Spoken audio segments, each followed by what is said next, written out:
HIV criminalization, and I didn't even really understand or know that it was that much of a problem for people living with HIV in our communities.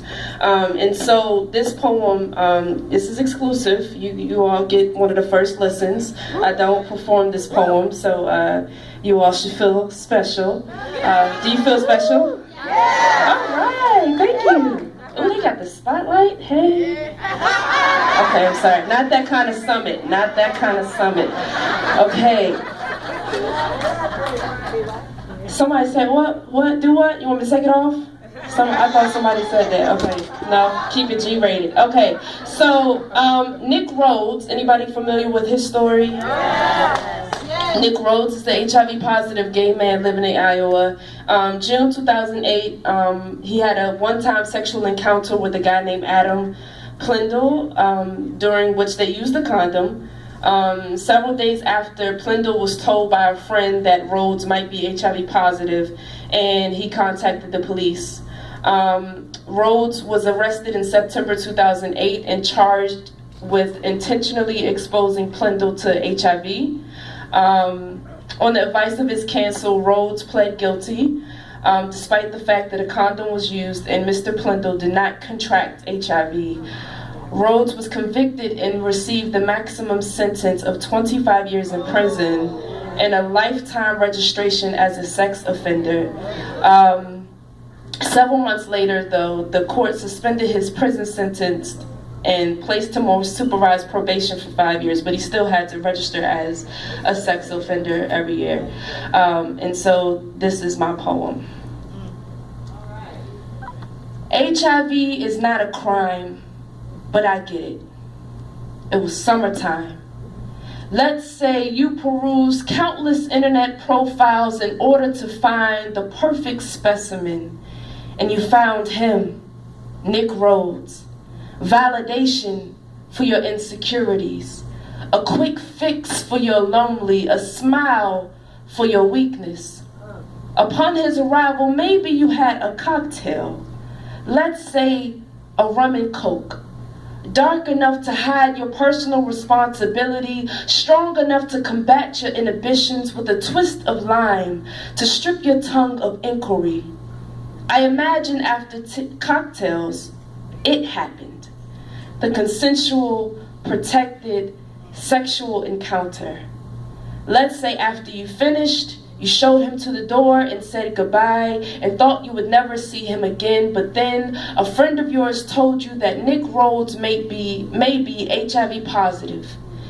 Let's say you had another rum and coke, dark enough to hide your personal responsibility, strong enough to combat your inhibitions with a twist of lime to strip your tongue of inquiry. Because without asking Nick Rhoades himself if he was HIV positive or not, you went to the police and told them everything they needed to hear. I bet you only had to tell them two things: that he had HIV and that he didn't tell you. I bet they didn't even ask questions, kind of like you, had the same cocktail too.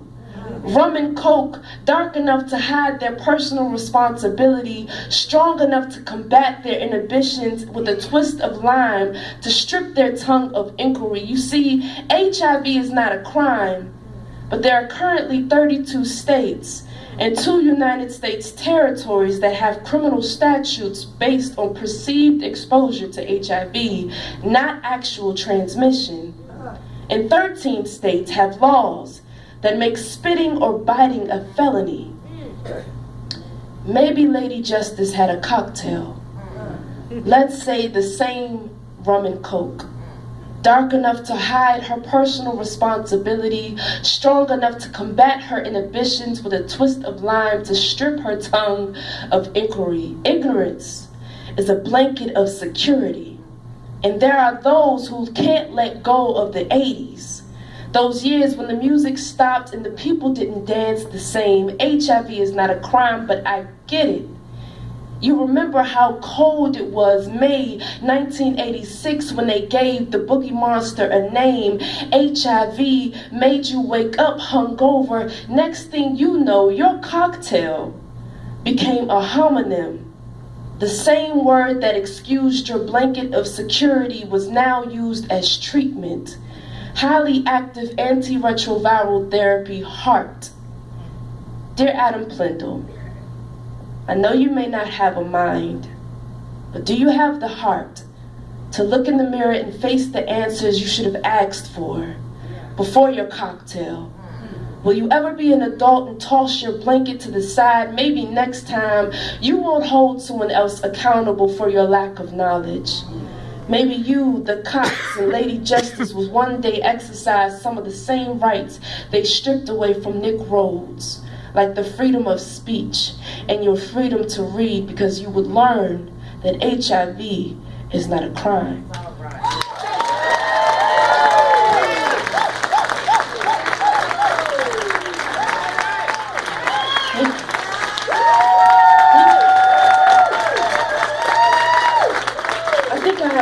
I have like one more. Oh, okay. I thought she was about to come tell me get off the stage. I was like, no, please. All right. So this poem, I'm gonna try not to do it so much because I want to sing a song. I just released the EP. Anybody know that? Anybody know I released the CD? Y'all can make some noise for it. I worked hard. Thank you. So I think what I'll do, because I want to give all of my energy to the poem that I'm going to do last, I think I'll sing a song from my EP, and this is what it looks like. Oh, that's me on the cover. I'm wearing a wife beater. I got my shoulder out with my tattoo showing. It's real sexy. So you should just buy it just because it's like nice looking. Nah, I'm just kidding. So the album is about love, of course. It's about a love story. I went through a traumatic experience with a young woman, and afterwards I found out that I couldn't necessarily blame her for all of the hurt and the drama that I went through. I realized that I took responsibility in over half of what I allowed myself to go through with her. And so with that, I wrote an album about it. And so this song that I'm about to do, I think is befitting to the mood in the room. It's called Recovery, and it's about somebody said yes. Somebody know it? Somebody know that song, Recovery? No? Somebody? I know somebody has the album in this room. I know at least one. Yes, at least one person has the album in the room. Y'all can make some noise for that. All right, so this song is called Recovery, and it's about just faith and just the active forward movement in any adversity. Adversity. If I say adversity? That word. All right, so I'm gonna get you guys a snap. Nah, with me. Wait for it.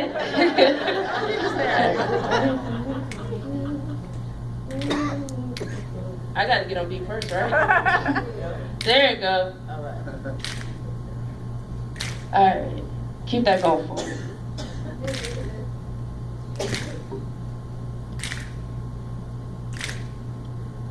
Waking up is hard, I'm groggy and my feet don't wanna move. But I got somewhere to be, so I get up anyway.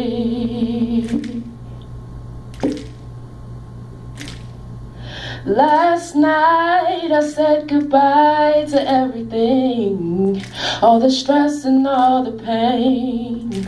I gotta live again, so I'm walking. All I packed is my determination to smile again. All the pieces of my heart I placed in my pocket. Where I'm going, I don't need too many things. My dreams are my ticket.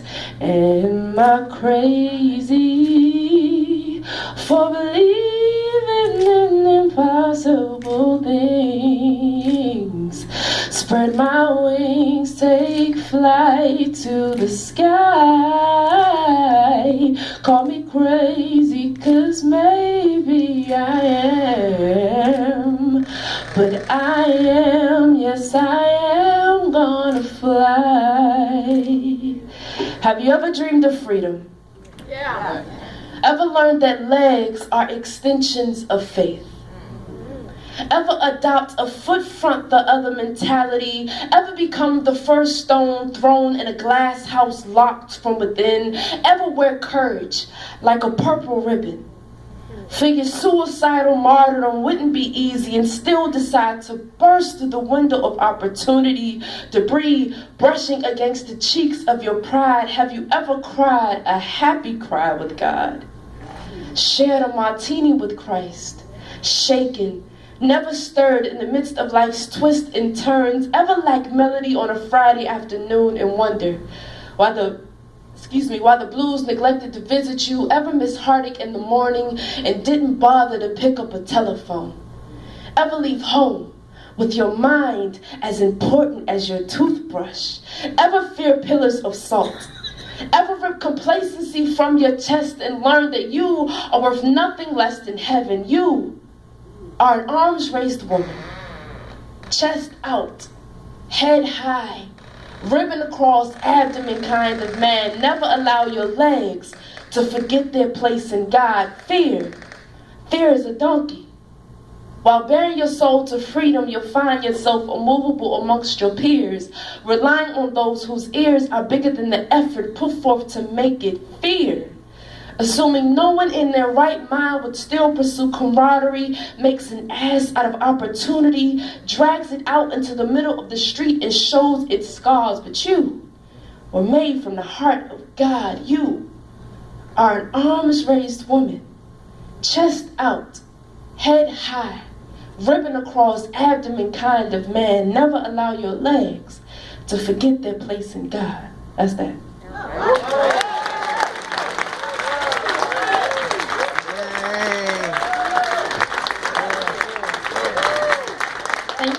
Thank you. Before I do my last piece, anybody on social media? Everybody's on social media, right? No? Somebody said no? Please don't say no. Don't just be like, just don't say no. All right, so I have an Instagram, a Facebook, Twitter, YouTube, all of that good stuff. And you can, I do have Spotify, yep, because my album's on iTunes, so they automatically upload it on Spotify. So you can find me at JUST. I see you getting your pens. See, like, nobody does this. Every time I say my social media name, like, people just be looking like, all right. And they never follow me. Thank you for grabbing pens. I appreciate all of you. I love you. We love Facebook right now. Thank you. I saw some Instagram posts coming as I was doing my poem. I was like, ooh, yes, she liked my picture. All right. So JUST, MARY, B as in boy, OWMAN. That's my name everywhere. Instagram, Facebook, YouTube, everything. It's just Mary Bowman. If you like what I do and you want to support, feel free to purchase a CD, feel free to donate to the movement, or feel free to pre-order. I have a book also entitled Rhoades, and it's a book of my poems, and so I don't have any physical copies with me here, but I do mail out copies. So if you want to order a book now, and I can mail you a copy, so just come see me afterwards. And I like hugs, so please come hug me. I took a shower, even though I'm like germy, but I've been like washing my hands all day. I'm like, oh, I can't get nobody sick, Lord, please. You can give me one of the side hugs, the church hug, whatever. So yeah, thank you all for having me. Thank you, Vanessa, for inviting me. Thank you to Pat from the Women's Collective in DC, whoop, whoop, for sponsoring me to come all the way down here to speak to you all. I really do love being in a room full of women, and not just because I'm a lesbian, but just because if you all don't know my story, I lost my mother in 1992. She died of AIDS. And so every time I'm around women, I just feel like I'm in a group of mothers. And I just really appreciate the love that you all give to me. I was born HIV positive, so everything that I do is because I want to see I want to be someone who saved someone like my mother, because she was my age. I'm 25. She was like my 27 when she passed away. And so that's why I do what I do. So thank you all for giving me the strength that I need to keep going on. All right. And if anybody at your table left, go to your hotel room tonight and be like, girl, honey, let me tell you, girl, you missed this performance by this girl. She was sexy too, girl. I ain't even gay and she's sexy. Alright, so this is Dandelions.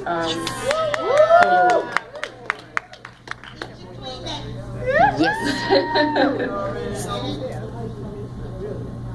Dandelion strong. A dandelion in the midst of rose bushes would stick out like a sore thumb to ignorant souls. But I know the road this dandelion endured. This weed that all gardeners want to destroy is more appreciated by God than any seemingly beautiful bush of roses. Though that mutely misunderstood mellow yellow dandelion won't for long last, let it be known that God gave her the role of the outcast for divine importance. My mother was a dandelion in the midst of roses. Ignorant of her, y'all can respond, it's okay, I know this poem backwards and forwards, I won't mess up. Ignorant of her purpose, she uprooted her soul and unknowingly left herself for dead. It has been said that my mother, when above the influence, transmuted broken hearts into smiles, all the while dying on the inside. AIDS didn't kill my mother, it put her at rest. Now this songbird whistles in the key of silence, and I, the latter of 5, write poems documenting the struggle unknown to my family. The sickness she denied lies in my blood with a lesser value. People speak. I don't know how you can live with knowing nothing but owning the growing dis-ease that your mother for so long fought. Just the thought alone would destroy me, but see, that's the difference between a dandelion and a rose. Roses were created with thorns to warn hands approaching without caution. Dandelions weren't given that option, but they were created by an all-knowing God. And that all-knowing God created dandelions with the strength to withstand ignorance and hatred. Dandelions live in this matrix of life, understanding the price. Roses live like the world was handed. Dandelions have to take the world and won't leave a rose stranded, but my mother died before she got the chance to realize that dandelions are blessings in disguise. She, I dare say, died before her time. That thought lingers in my mind, conflicting with my belief in the divine. My mom raised me in the fact that the day God sweeps you away is a day proclaimed way before the manifestation, but I can't help but experience devastation, knowing nothing about the woman who carried me, toting guns in the defense of my father. It is even harder knowing nothing about her, but knowing the reason the hospital has become my second home is because this dandelion chose to roam with the buffalo. But I seek serenity in the fact that she just didn't know, y'all, that she, a dandelion, was just as beautiful as a rose. And I will go forth, knowing my purpose as a dandelion. This life is worth all the crying and all the dying I have to do just so someone in my shoes can live. I will gladly give myself as the sacrifice if it means that dandelions in the world will become viewed as more than the consequences of sins behind closed doors. You can lay me on my back and present me lifeless to God if it means that dandelions with unseen scars would not be viewed as odd, but as gifts from God that show the world that beauty lies not in the petals of flowers, but in the power of unconditional love and in the strength of the untouched, unhugged, sometimes unloved, but most important of all, you guys, unbudged dandelions.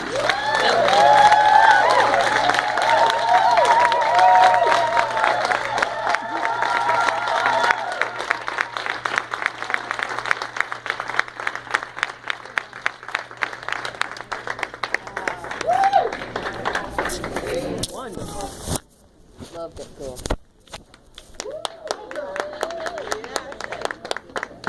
I'll take this off because I'm too short for this. But thank you so much, Mary. That was amazing. Thank you for speaking up, speaking your truth, and speaking our truth.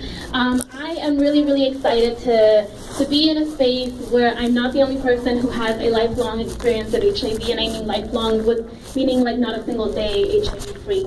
So Mary and I are both born with HIV, and I really hope that next year, even though this is the first summit, that next year we have more of your daughters here, more of your sons here who are living with HIV as well, just because sometimes, you know, like, we're all grown up now, we're still here in the fight, we've been there, we were there in the 80s and the 90s, we saw all of that, we saw all of that death, we saw all that illness, and all the perseverance of our mothers.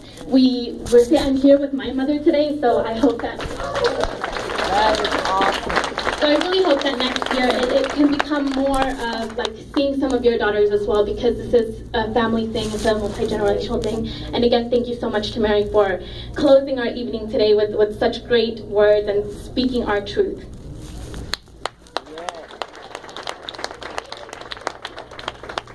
I met Mary about, I want to say about 9 years ago in D.C. at the Women's Collective. And from that moment on to this one and beyond, I'm sure, I feel like Mary is my child. Like, you know, I'm not that much older than you know, but I could be your mom. But I feel like that. And when she does Dandelion, it touches my heart. Absolutely. Because it comes from her heart. So thank you for that, Mary. I stalk her on Facebook. I told her I'm like hiding in the shadows. That's she doesn't right. know I'm there. But I'm following her career because her career means so much, not only to her, but to all of us, whether you know it or not. So thank you for what you do. And before I give Nana this mic, I want to congratulate this young lady on being our youngest member on the President's Advisory Council on HIV/AIDS.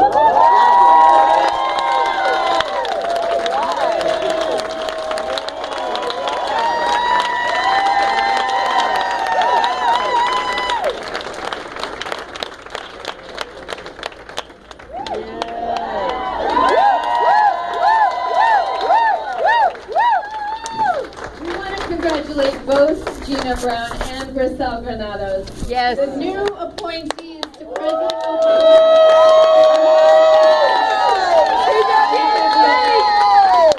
Gina and Grisel just had their first PACHA meeting. PACHA is a Presidential Advisory Council on HIV and AIDS. These two young women were just appointed to that council. It's a really exciting day for all of us. We know they're going to represent us well, and I want to congratulate them on that.